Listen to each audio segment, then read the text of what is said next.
When you look at the numbers, already right now, a majority of Los Angelinos are saying they want to fire Karen Bass. 50% of the voters that are up right now say they want somebody other than the incumbent to be the mayor. So the Spencer Pratt thing, to me, isn't even really about Spencer Pratt. It's a vote sink for people who are fed up with the way that that city's been run or fed up with the fire response. And if this were any other city outside of California where you'd had normal primaries, Karen Bass with those numbers would be toast. Ladies and gentlemen, welcome back. It's been a while, but there's something important that we need to talk about because last night, something massive happened. Last night was the mayoral race, the primary for the mayoral race of LA. And the voters, they're rejecting Mayor Karen Bass, who's the incumbent. And typically, incumbents, they always have an advantage when it comes to elections. And I have the results right here to show you that Mayor Karen Bass, indeed, she came in first place with 34% or 35% of the votes. But Spencer Pratt, who's the underdog in this race, came in a near second at 30%. This is telling us that Spencer Pratt has a real chance of winning this thing come November, which is why we have a lot of leftists melting down right now, which I'm going to show you in a bit. And not only that, we have a Republican leading in California in the gubernatorial race, and a lot more that we're going to get into in this video. Let us get into it, starting with this video of Spencer Pratt speaking immediately after the elections last night and letting us know his strategy moving forward. Play clip. Do you see an uphill battle in the next 5 months? Absolutely not. I think the next 5 months is I'm going to have time to build out this team to show everybody the level of Democratic supporters that I have behind me, the heavy hitters that are in this room, that are all behind me. And I think this idea that I don't represent Democrats and Republicans and independents, anyone that's just a Los Angeles citizen that wants basic quality of life, I'll be able to show that in 5 months. Right now, that was Spencer Pratt letting everyone know that he's in this for the long haul, letting everyone know his strategy, because that's all he needed to do was to essentially emerge from the primary somewhat victorious, which he did. And what you're going to see from here on out are a lot more support, a lot more donations, and possibly winning in November, which is why we have a lot of leftists coming out now melting down. And one of the biggest leftists you'll find online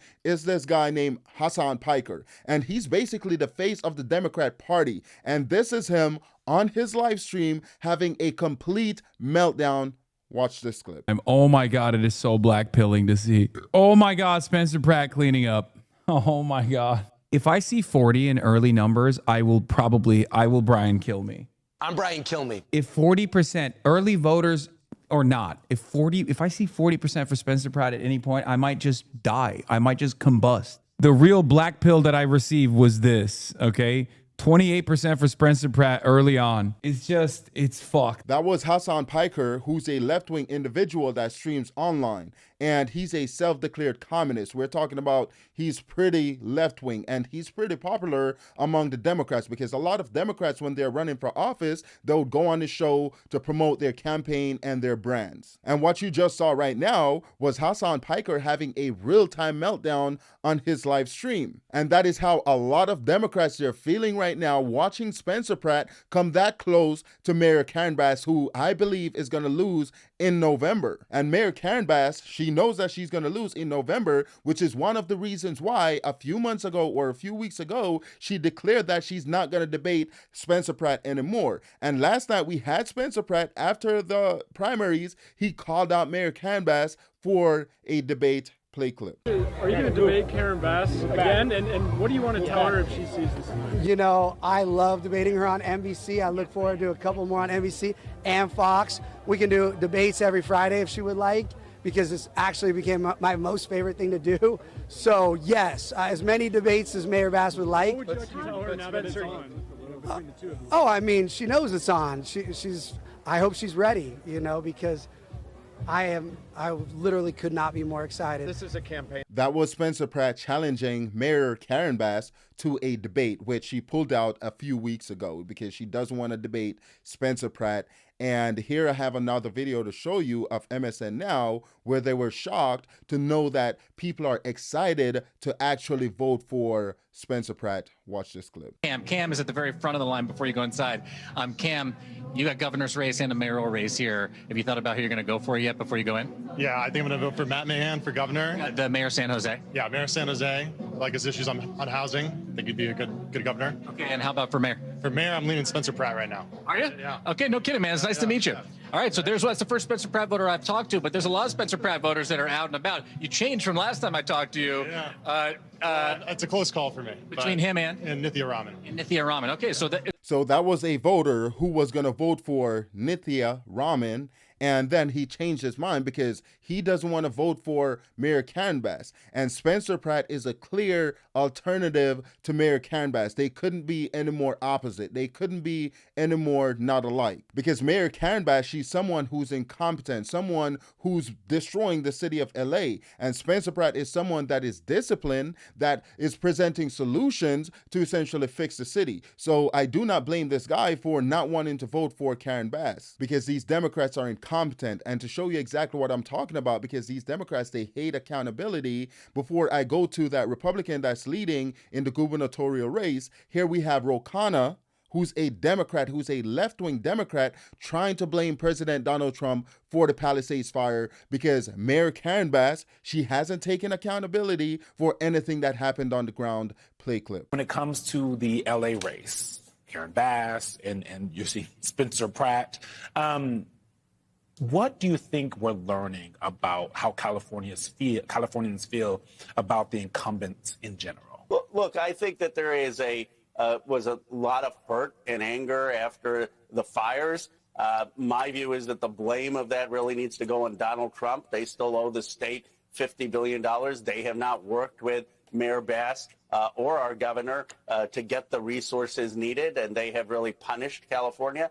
But understandably, people who still haven't seen their homes rebuilt, who were upset with how that was handled, they are upset with the income. This is the reason why people do not trust politicians, because this guy, Ro Khanna, is going to sit there, he's going to get on live television and lie to the American people and tell them that President Trump is to be blamed for the wildfires and everything that happened in California, that the governor isn't to be blamed, that Gavin Newsom isn't to be blamed, or Mayor Karen Bass, which is one of the reasons why you have a Republican now leading in California to become the next governor, because last night was a primary as well, the gubernatorial primary, and here we have Steve Hilton, who's a Republican, leading in that race at 27.8%, so basically 28%. And then you got this guy, Xavier Becerra, I think that is how you say his name, I'm really bad with names, who's a Democrat in a close second. And then these two top candidates, Steve Hilton and Xavier Becerra, they're going to advance to the general. And something that we need to note as well is that this election is too early to be called, because for some odd reason in California, it takes them days for them to actually calculate the results of the election. Watch this clip of this explanation. Play clip. One warning to anybody watching tonight, we'll get you as much as we can over the next few hours, but we may not know the end result here for days. Some people think it could take even longer. California is traditionally slow counting its votes, and when you have a jungle primary like this, we'll see what. For some odd reason, it's going to take them days or even weeks for them to actually count these results, which is just weird in my opinion.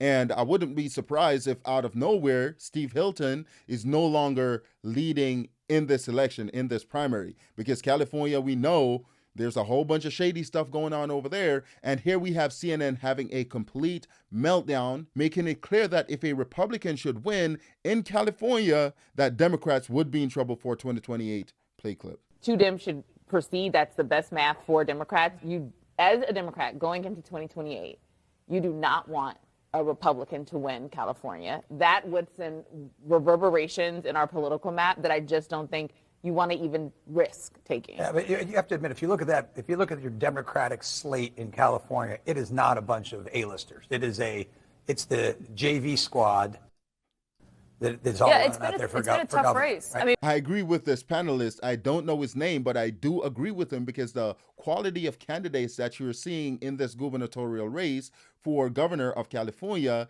they aren't the best candidates. Let's just say that, because you have Katie Porter, who's someone who was essentially yelling at her staff, being super angry and super unprofessional. And then you have Eric Swalwell, who's now out of the race, and we already know how that went. Here's what we do know. LA voter registration numbers are only moving in one direction, and it isn't towards Democrats. GOP registration's up 14% since 2022. Dems, less than 0.5%. Even Beverly Hills, the young voters who were supposed to be a lock, they're swinging to Republicans by double digits.